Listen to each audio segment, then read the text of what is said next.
Et c'est avec Chérif Dia. Chérif, l'actualité que nous démarrons par les Riu Baobab. Après l'attaque donc de cet hôtel, on retient que l'hôtel Les Manguiers de Guéréo a été également braqué. Selon le journal L'Observateur, ce braquage est intervenu dans la nuit du dimanche à lundi. L'hôtel Manguier de Guéréo, braqué par 15 assaillants armés de fusils de chasse, également neutralisé les vigiles et ont ligoté d'autres individus. Ils ont même visité les bureaux et chambres, surprenant donc les clients. Ils ont emporté la somme de 9 480 000 francs CFA selon toujours nos confrères. Comme vous l'avez dit, ce braquage intervient 2 mois seulement après celui de l'hôtel Riu Baobab situé à Pointe-Sarène dans la commune de Malicounda, département de Mbour, toujours donc dans la Petite Côte, qui a été le théâtre d'une attaque spectaculaire. C'était dans la nuit du samedi 18 au dimanche 19 janvier 2025. Et nous restons dans ce même registre avec ce braquage en plein jour, cette fois-ci à Ouakam. Souleymane Ba, arrêté par la division des investigations criminelles. Il est considéré comme le cerveau de ce braquage qui est intervenu également vendredi dernier aux environs de 10 heures ici au monument de la Renaissance à Ouakam. Selon le journal Libération, Souleymane Ba est placé en garde à vue depuis hier, ce qui porte à 7 le nombre de suspects interpellés par les éléments de la division des investigations criminelles. Pour rappel, les braqueurs avaient emporté la somme de 100 millions de francs CFA. Nos équipes se sont rendues même au multiservice détenu par le sieur Cheikh Badiane, qui nous raconte donc sa mésaventure, reportage Habib Faye. Digne d'un film de gangster à Ouakam. 100 millions de francs CFA emportés par les malfaiteurs. Cheikh Badiane est le responsable de cette structure de transfert d'argent. Son employé Madi Ndiaye a été malmené par ses bourreaux le vendredi dernier. Madi bi ma yónni woon ñu agressé ko yàgg naa ko yónni yu mel noonu mën naa ne sax dépassé na foofu ndax lépp xam na ko ci man mooy xëy xool est-ce que war naa dem wala warta dem daal di def li mu war a def lépp ba fooy disponible mu woo banque yi ñu ne ko lieu bi mu am xaalis mu déplacé wu dem ñëw indi yàgg na koo def musu ci am benn dogal am na ay dégâts matériels après moom mi ngi foofu di expliquer ne jot naa dem gendarmerie Ouakam ba expliquer leen situation yi ñoo na ko commandant bi après la ñëw sur place def ay investigation am enquête doog àndaat ak moom dellu waaw en tout cas élément yi ma am dañ ko topp ca banque bi lañ ko toppee ndax man tamit comme sama place am na ay caméra xool naa ko gis ne bi mu départ gisuma ku ko topp waaw ma jàpp ne gars yi daal xam nañ moment bi mu génn am na ku leen ko informé ñu xam banque bi mu jëm ñu xaar ko ci banque bi quoi. Une enquête en cours d'exécution. La DIC a épinglé quelques-uns des assaillants. su ma ñëwee sur place laaj ko dana ma ñetti moto la moto bu ne def nañ ñetti personnes mais nag man image yi ma xool am na ñu naan 6 mais man image yi ma jox 5 personnes la ma jox man. waaw moom ñoom daal 6 personnes 5 montant nombre boobu daal ci lañ toll fi mu nii mais léegi moom bi ñu ko xoolee xam nañ ne matu ko. enquête bi moom li ma ci amagul mooy informé que nañ ma jàppoon nañ ñaar que ñaar ñi kenn ki fekk nañ ci moom 17 millions loolu daal laa ci am à part démb am parent boo xam ne ni jëli woon na 1 million 900 quoi ci parents yi booy ndax man sama bopp man maa demoon dik ndax booy moom bi mu amee gendarmerie la dem def expliqué leen ko def fa plainte man maa plainte dig man sama bopp mais après li ma gis ñu ngi avancé ça am naa njort ne dinaa jot sama xaalis. Le propriétaire garde son calme et fait confiance à la justice du pays. Cependant, il invite les jeunes au travail. ñu xam ne àdduna jërul yàkkamti ndax tey boo ñëwee toog fii bu damaa xëy rek toog fi daa am fu ma jaar fu bari muy neex muy neex dina xari ba yàlla defal ma lii mu def nii kon jeunesse bi dama leen di dénk ne nañ xalaat waajur yi man de damay faral di wax samay éléments yëpp ne leen nit lépp lu muy def bu mu xalaat boppam ndax nit a ngi dugg kaso jàpp ne moom rek moo dugg kaso fekk na dugal na ay waajuram. Un des suspects, Abdou Badiane, a pris la poudre d'escampette. En attendant, la DIC a retrouvé plus de 21 millions selon le responsable, Cheikh Badiane. Cheikh Badiane, reportage de Habib Faye Sokhna Dieynaba. En plus bref, les éléments du commissariat spécial de Touba en faction au poste de contrôle de Khaira ont procédé hier mardi à l'interpellation d'un individu en possession de 6 kg de chanvre indien. Et nous parlons maintenant de l'activiste Yoro Ardoling qui sera fixé sur son sort aujourd'hui, Chérif. Oui, verdict de son procès qui s'est tenu le 19 mars dernier. Ardoling était poursuivi pour discours contraire aux bonnes mœurs. Le procureur de la République avait requis une peine de 6 mois de prison, dont 3 mois ferme.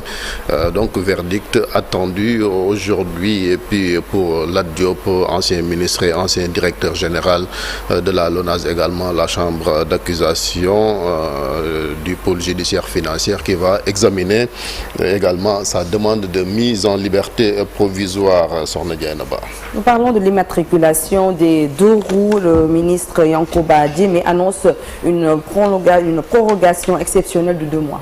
Initialement prévu le 31 mars 2025, finalement le ministre a décidé de proroger cette date, passer donc ce délai. Toute moto non immatriculée sera en infraction et fera l'objet de sanctions immédiates sans dérogation, a-t-il déclaré. Il a également fait le point sur le nombre de jeunes qui sont allés donc immatriculer leur moto sur toute l'étendue du territoire. Nous l'écoutons au micro de Abdou Diouf Diagne et Bamba Sambo. Après ces 2 mois de campagne effectifs, les résultats obtenus sont très encourageants, pour ne pas dire au-delà de nos attentes. 109 631 dossiers ont été enrôlés par les services des mines, par les services dédiés à l'enrôlement en 2 mois, dont 88 751 dossiers validés. Mais en termes qualitatifs, c'est d'abord Ziguinchor, c'est Fatick avec 96% de taux de validation, c'est Kaolack avec 94% de taux de validation, c'est Louga avec 93%, c'est enfin Thiès avec 87%. Nous avons écouté et nous avons entendu la doléance posée par les acteurs faîtières des 2 roues. Nous l'avons soumise à l'autorité, le Premier ministre, qui, conscient des enjeux, le Premier ministre a accepté de proroger le délai en augmentant 2 mois supplémentaires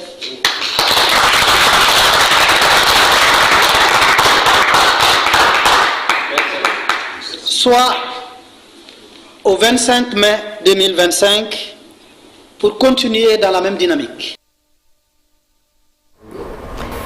Éliminatoire mondial 2026, le Sénégal qui a battu hier le Togo 2-0. 2-0, but marqué par le Sénégalais Pape Makhtar Sarr à la 34e minute et Kevin Boma contre son camp à la 67e minute. Avec cette victoire, les Lions montent à la 2e place du groupe avec 12 points derrière la République démocratique du Congo qui, après sa victoire 2-0 à Nouakchott face à la Mauritanie, devient leader avec 13 points dans le 3e match de cette poule. Le Soudan et le Soudan du Sud ont fait match nul, 1 but partout. Nous suivons les réactions d'après-match recueillies par Cheikh Sadibou Diarra et Amadou Ba. Franchement, c'est exceptionnel d'avoir autant de supporters, d'avoir autant de monde derrière nous à chanter, danser, encourager. C'est génial, c'est des choses que je ne connaissais pas, dont je n'avais pas l'habitude et c'est vraiment un plaisir d'être ici. On va continuer sur cette lancée, qu'on va gagner nos 2 prochains matchs de septembre qui vont être des matchs importants face au Congo et au Soudan et puis enchaîner comme ça. C'est clair, mais voilà, à l'image du groupe, on a une très bonne mentalité, on a des guerriers sur le terrain, il va falloir aller là-bas en guerrier. Bien sûr, amener une satisfaction parce que malgré le nul, mais c'est pas une défaite. On a un point à l'extérieur et 3 points à domicile. Ça nous fait du bien.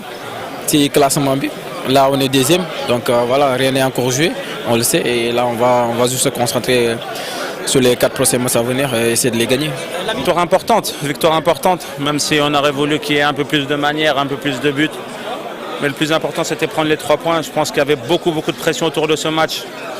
Je lisais beaucoup d'articles disant qu'on était éliminé pour le moment de cette Coupe du Monde. Mais comme je vous l'ai dit, on est toujours positif. On sait qu'on est capable de faire de grandes choses. Aujourd'hui, on l'a montré, on a pris les 3 points. Malgré que la manière n'était peut-être pas celle qu'on voulait. Mais on a montré un grand état d'esprit, de grande équipe. Aujourd'hui, les grandes équipes, sur ce match-là, ils gagnent seulement. On ne se pose aucune question, on veut gagner. Aujourd'hui, on a gagné. Donc, alhamdoulilah, on est content. Maintenant, on va continuer à travailler. Donc, Dieynaba, voilà, le Sénégal, deuxième. Vient de gagner à domicile. Bien sûr, l'essentiel c'est la victoire. Sauf déplorer des incidents à l'extérieur, puisque des jeunes ont voulu forcer quand même les portes pour entrer après la coupure du jeu Malik. Il y a eu même des échanges de grenades lacrymogènes et les joueurs ont même vraiment respiré cette odeur.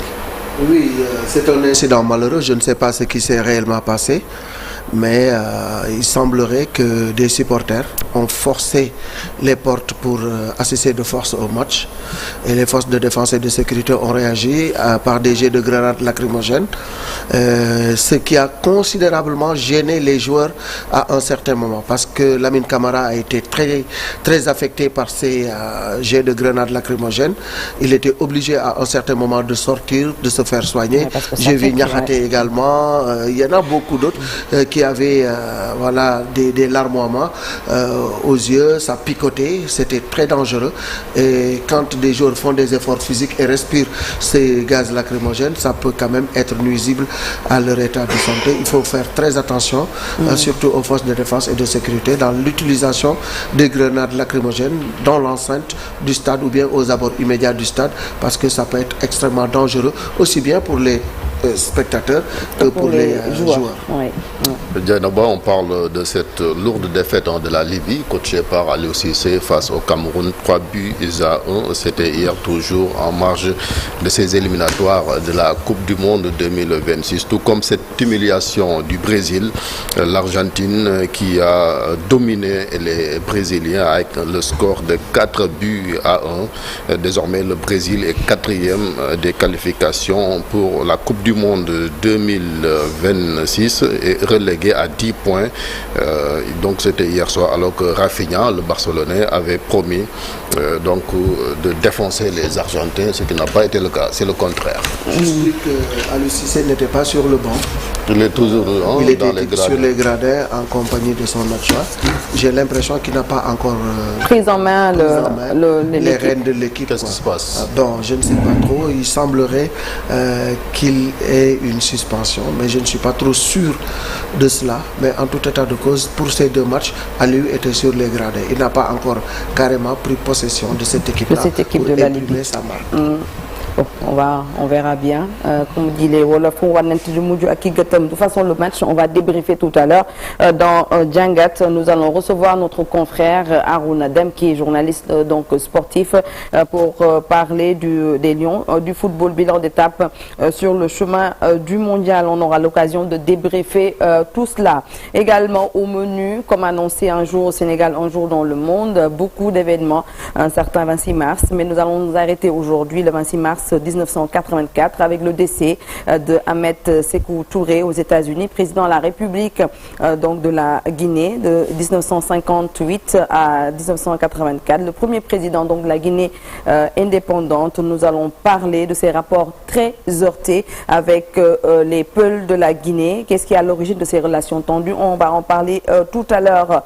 Focus Société, Diomaye, son bilan, Diomaye Sonko, 1 an face à l'emploi. Nous allons parler de cette année marquée par des difficiles ruptures dans le secteur de l'emploi. Boubacar Fall, coordonnateur du Rassemblement des travailleurs du Sénégal, nous fera le point tout à l'heure. Souleymane Astou Diagne, économiste, président président du mouvement Jubanti Sénégal, sera notre invité. Et puis à 7h40, bien entendu, nous irons bien entendu à RFM. Georges Détidiop qui reçoit Anne-Marie Manguesey, directrice exécutive d'Africa VAC. Mais tout cela donc, ce sera dans le corps de cette émission. Tout de suite, nous allons faire un petit tour sur le plan international, voir un peu l'actualité avec Papa Ragninga.